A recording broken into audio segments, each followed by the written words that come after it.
नमस्कार प्रिय मित्रों, स्वागत है आपका।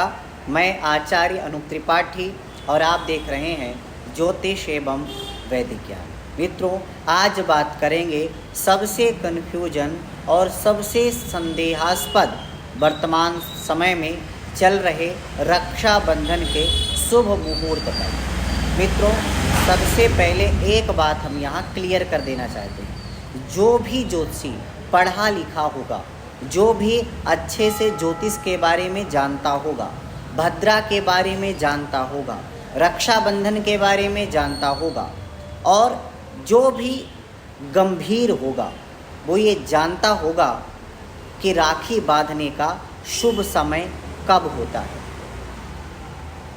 तो वास्तव पे हमारा विचार उनके लिए नहीं है, बल्कि उनके लिए है जो तथाकथित भावनात्मक रूप से हमारे जनमानस को गुमराह कर रहे हैं। वो ये कह रहे हैं कि ये तो भाई बहन का पवित्र त्यौहार है और लंबी लंबी पोस्ट डाल रहे हैं और बता रहे हैं कि भद्रा के सहित ही हम राखी भी बांध सकते हैं। मतलब भद्रा हो या न हो, इससे उनको कोई फ़र्क नहीं पड़ता है। ये तो भाई बहन का पवित्र रिश्ता है और उसका त्यौहार है। ये वीडियो उनके लिए है। तो मित्रों, सबसे पहले एक बात बता दें कि आप सभी ऐसे भ्रम में ना आए। राखी बांधने के जो सब लोग जानते हैं, प्रायः दो ही विशेष बातें हैं। एक तो पूर्णिमा होनी चाहिए और दूसरी भद्रा नहीं होनी चाहिए। बस दो ही बातें मेन हैं। भद्रायाम द्वे न कर्तव्ये श्रावणी फाल्गुनी तथा श्रावणी निपतिम हंति ग्रामम दहति च फाल्गुनी। ये श्लोक है, एक बार इसको मनन कीजिए, चिंतन कीजिए, इसको समझिए। भद्रा में द्वे ही कार नहीं होते हैं। कौन? श्रावणी और फाल्गुनी, रक्षाबंधन और होलिका दहन। इसके अलावा सारे कार्य प्रायः किए जा सकते हैं भद्रा का वास वगैरह देख करके।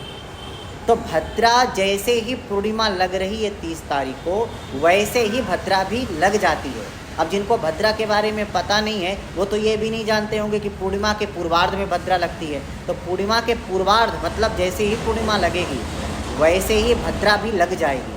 और ये कब तक लगी रहेगी? रात के 9 बजे तक। और ये नियम है कि भद्रा में राखी नहीं बांधी जाती। आप निर्णय सिंधु या धर्म सिंधु उठा करके एक बार कृपा करके अपने ऊपर कृपा करके देख लीजिए, जो ये भ्रम फैला रहे हैं कि भद्रा में भी राखी बांधी जा सकती है। आप ग्रंथ का नाम अगर जानते हैं तो पढ़ा तो होगा नहीं कभी आपने। हम आपको पृष्ठ संख्या बता दे रहे हैं। पृष्ठ संख्या धर्म सिंधु का है 94 और निर्णय सिंधु का है 248। इस पृष्ठ पे जाकर के आप एक बार रक्षाबंधन के प्रकरणों को देखिए। भद्रा में राखी नहीं बांधी जा सकती है। इसलिए कृपा करके ज्योतिष पे कृपा करके, रक्षाबंधन पे कृपा करके और हिंदू सनातन धर्म पर कृपा करके ऐसी कोई बात अफवाह पोस्ट ना करें जिससे कि हम सभी प्रभावित हों, क्योंकि ये हम सब के लिए बुरी बात है। हम सब में कन्फ्यूजन क्रिएट होता है और इससे हम सभी भ्रमित हो जाते हैं। तो पहली बात ये हो गई। दूसरी बात जो कह रहे हैं 31 तारीख को राखी बांधी जा सकती है। हाँ, बांध सकते हैं आप। क्यों? क्योंकि आपके पास चॉइस नहीं है।